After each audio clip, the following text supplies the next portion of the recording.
have a dream car, the one car we want to own more than anything else in the world. We want to take it home, show it off to the neighbours, wash it, clean it, love it, drive it occasionally. For me, that car would be the Ferrari 355.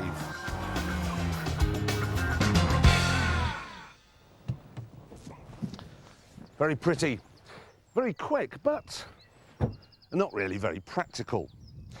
Consider this. If I gave you the choice of any vehicle which would not only boost your ego, but also provide you with a living, you're not exactly going to go for something that needs its engine out every time you take it for a service. No. If you're smart, you're going to go for one of these. It is, of course, the Scania 3 Series. If ever a vehicle were built to turn a few pennies as well as a few heads, this is it. Many drivers and truck operators will tell you it is the finest vehicle on the roads today. Everyone knows it has a fine reputation for low running costs and high reliability.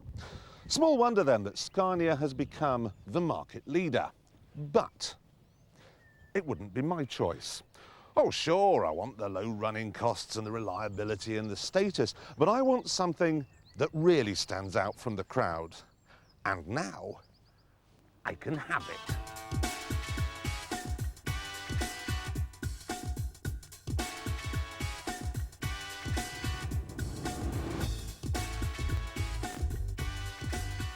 This is the new Scania 4 Series, proving that big really can be beautiful. Designed and built by Scania in Sweden, with body styling by Bertoni in Italy, nobody else builds a truck that looks like it. In fact, according to Scania, nobody else builds a truck that's anything like it. That's because Scania has a unique design and manufacturing system using advanced modular components, the most sophisticated system in the world. Well, that's the marketing speak. In English, it's one hell of a truck.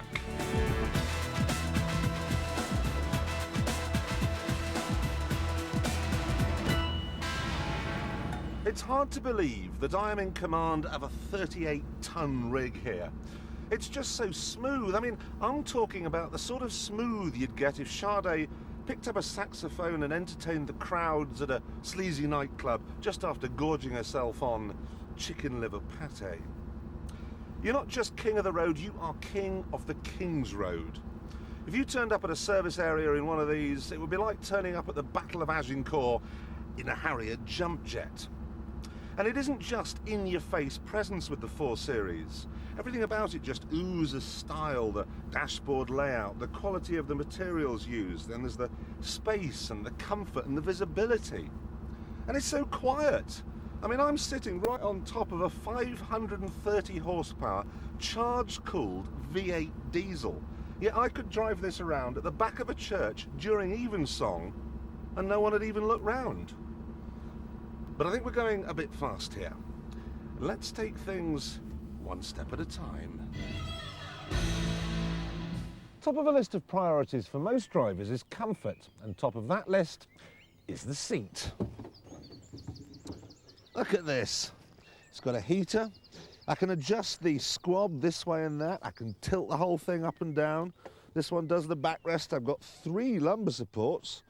And what's this one? Woohoo! What about that? And then, of course, it's got its own suspension system. The cab's got its own air suspension system. And then the chassis has its suspension system. I tell you, you don't get this level of comfort or sophistication in a Rolls Royce. Here's something most drivers won't have seen before. A seatbelt that actually works properly. It's integrated into the seat, so it doesn't matter how you adjust it or how tall or short you are, it will always fit comfortably. Now, there would be a novelty. Drivers might actually start wearing them. This is the top line. It's designed primarily for long-haul routes, so drivers are going to have to virtually live in it. Now, that means it has to be big. And it is. My first flat was smaller than this and less well equipped. Just look what they give you as standard. There are 2 beds, both very comfortable and full length. Bedside lamp, 4-speaker stereo cassette player, an electric hatch, bedside controls. That was the central locking. And this is a night heater which you can set to come on even when you're not here. A ladder so I can get up to my bunk. And when the need arises, the seats turn into tables. I've got storage lockers, a wardrobe for your DJ or your Scania jacket. More storage. Did I mention storage? Anyway, this is where you put your oven and your fridge, and if I look around a bit more, there's probably somewhere for the kitchen sink. Oh no, wait, dishwasher. More in keeping with the Scania image. The heating and ventilation system can incorporate air conditioning, but it's not like you're trying to chill a black hole. Even though you get all this standard equipment and there's tons of storage space, you don't feel claustrophobic. You don't feel like they've squeezed everything in. I mean, I'm 6'5", and because this seat moves around all over the place and the steering wheel goes in and out and up and down, I've got no problem at all getting comfortable. And I can stand up without banging my head.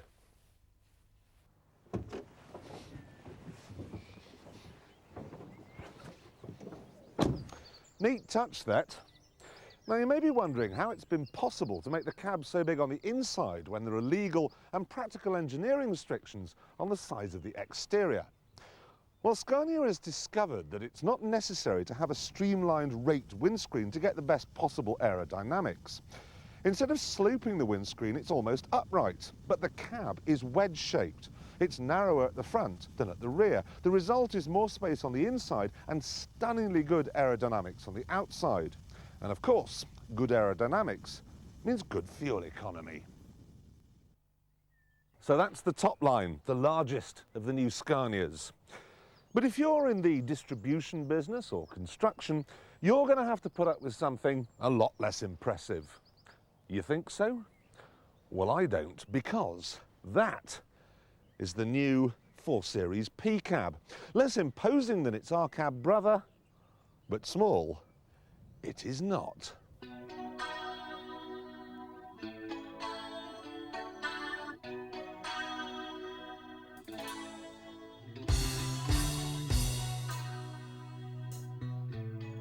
The last time I was this relaxed, I was lying in a bath and a Vietnamese girl was rubbing exotic oils in my back. I'm lying, actually. The last time I was this relaxed, I was driving the top line. And it isn't just this light, spacious, airy, well-laid-out cabin that's responsible. Much of the credit must go to the powertrain. The torque comes in very low down the rev range, so it's dead easy to keep it in the green economical band.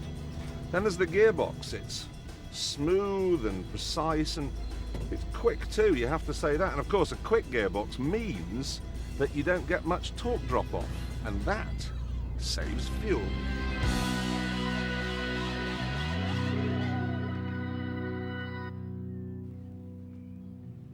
The R and P cab tractor units, just 2 of the complete 4 Series range. And what a range it is. The powertrain options go on and on. Engines go from 220 to 530 horsepower. There are 8 different choices, including a new 12-litre engine, which, say Scania, is both very economical and produces very low emissions. Then there's the gearboxes. You've got a choice of 8 or 12 ratios, plus extra crawler gears in some cases. You can even have Allison automatic. Of course, there are also plenty of axles, singles or bogies, often with a choice of single or double reduction. In fact, choice is a word that crops up constantly when you look at the specification options. Never before has Scania introduced a range with the potential to offer so much choice, from major components right down to the tiniest little detail. For instance, you can have the cab painted literally any colour you want on the production line. There is no limit to your choice.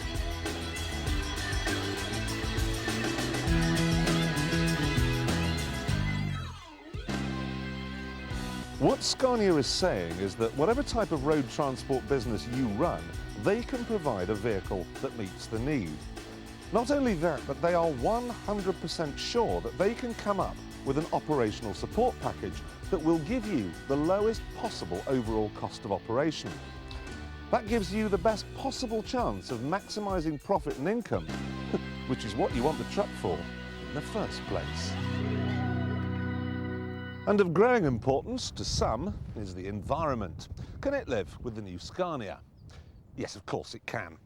The truck is designed to get under the 80 decibel noise limit, so that should keep the Austrians happy. The engines are designed to get under the Euro 2 exhaust emissions limit.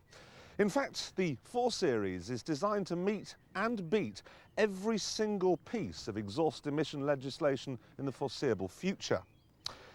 And when it reaches the end of its life, probably after it's done well over 1 million miles, 10 years down the line, 90% of its weight is recyclable. One day, mate, they're going to turn you into a washing machine. So, which one would you choose? It's not easy, is it? But as you would expect, I've made my mind up. It was a close decision. Mind you, if I had to transport more than a laptop to earn my living, things might have been rather different.